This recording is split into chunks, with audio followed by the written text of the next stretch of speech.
Saudi আরব সফরে ভারতের প্রধানমন্ত্রী নরেন্দ্র মোদী। হজ কোটা এবং কৌশলগত অংশীদারিত্বে খুলতে পারে নতুন দিগন্ত। সৌদি আরব ভারতের অন্যতম বিশ্বস্ত বন্ধু, সম্পর্ক স্তম্ভের মতো মজবুত, বললেন মোদী। হজ কোটা বৃদ্ধির বিষয়ে সৌদি নেতৃত্বের সঙ্গে আলোচনা করবেন প্রধানমন্ত্রী মোদী। 6টি মৌ চুক্তি স্বাক্ষরের সম্ভাবনা, লক্ষ্য মহাকাশ, স্বাস্থ্য এবং আধুনিক প্রযুক্তিতে যৌথ উদ্যোগ। বাণিজ্যিক সহযোগিতা বৃদ্ধি পাচ্ছে কৃষি, তাপবিদ্যুৎ ও সার উৎপাদনের মতো গুরুত্বপূর্ণ ক্ষেত্রে। সৌদি আরব সফরে রয়েছেন ভারতের প্রধানমন্ত্রী নরেন্দ্র মোদী। সেখানে হজ কোটা নিয়ে আলোচনার সম্ভাবনা রয়েছে, দ্বিপাক্ষিক সম্পর্ক এবং বাণিজ্যে জোর দেওয়ার সম্ভাবনা।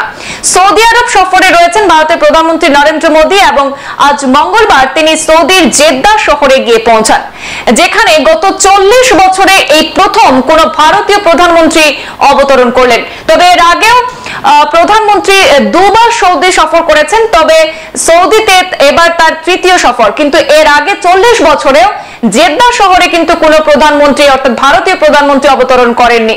সৌদি আরবের রাজা সালমান বিন আব্দুল আজিজ আল সৌদ এবং ক্রাউন প্রিন্স তথা প্রধানমন্ত্রী মোহাম্মদ বিন সালমানের আমন্ত্রণে এই দুদিনের সফরে গিয়েছেন প্রধানমন্ত্রী নরেন্দ্র মোদী।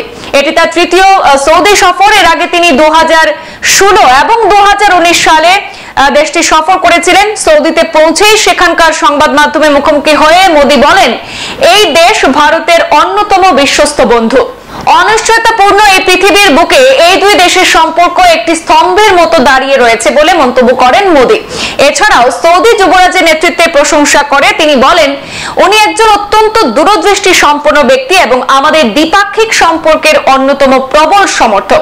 মোদী বলেন, আমি যখন তার সঙ্গে প্রথমবার দেখা করি, তার অন্তর্দৃষ্টি এবং নেতৃত্ব গুণ আমার মনে গভীর প্রভাব ফেলেছিল।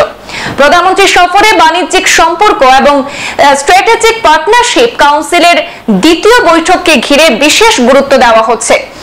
প্রধানমন্ত্রী মোদীর কথায়, গোটা বিশ্ব যখন বাণিজ্যিক দ্বন্দ্বে জর্জরিত, তখন ভারত সৌদি এই সম্পর্ক বরং আরো মজবুত হচ্ছে।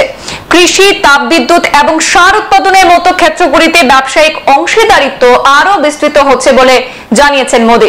এই সফরে অন্তত 6টি গুরুত্বপূর্ণ সমঝোতা স্মারক অর্থাৎ মৌ চুক্তি স্বাক্ষরিত হওয়ার সম্ভাবনা রয়েছে, যার মধ্যে রয়েছে মহাকাশ, স্বাস্থ্য, শক্তি, সংস্কৃতি, বিজ্ঞান এবং আধুনিক প্রযুক্তির ক্ষেত্রে যৌথ গবেষণা চুক্তি অন্তর্ভুক্ত থাকতে পারে বলে মনে করা হচ্ছে। এছাড়া বিশেষ গুরুত্ব পাচ্ছে হজ যাত্রা সংক্রান্ত আলোচনা। জানা গিয়েছে, এবারের সফরে হজ কোটা বৃদ্ধি প্রসঙ্গে সৌদি নেতৃত্বের সঙ্গে আলোচনা করবেন ভারতের প্রধানমন্ত্রী নরেন্দ্র মোদী। বর্তমানে 2025 সালে হজের জন্য ভারত থেকে 1,22,518 জন তীর্থযাত্রীর যাওয়ার ব্যবস্থা চূড়ান্ত হয়েছে, যা পূর্ববর্তী বছরগুলির তুলনায় অনেকটাই কম। আর এই চুক্তির দেরিতে হয় প্রায় 42,000 ভারতীয় তীর্থযাত্রী এবার হজ যাত্রায় যেতে পারছেন না। এই প্রেক্ষাপটে কোটা বৃদ্ধির বিষয়ে জোর দেবে ভারত, এমনটাও মনে করা হচ্ছে।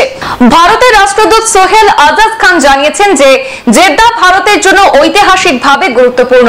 এখান থেকে হাজার হাজার ভারতীয় তীর্থযাত্রী অর্থাৎ হজ যাত্রীরা হজ এবং উমরা উদ্দেশ্যে মক্কায় যান। হজ ব্যবস্থাপনা সংখ্যালঘু মন্ত্রকের তত্ত্বাবধানে ভারতীয় সরকারের অন্যতম অগ্রাধিকার বলেও জানিয়েছেন তিনি। আর প্রধানমন্ত্রীর এবারের সৌদি সফরের মাধ্যমে ভারত সৌদি কৌশলগত অংশীদারিত্বে এক নতুন অধ্যায় সূচিত হবে বলেই মনে করা হচ্ছে। সংবাদ এ পর্যন্তই, ফিরছি পরবর্তী অন্যান্য আপডেট নিয়ে, সাথে থাকুন। ধন্যবাদ।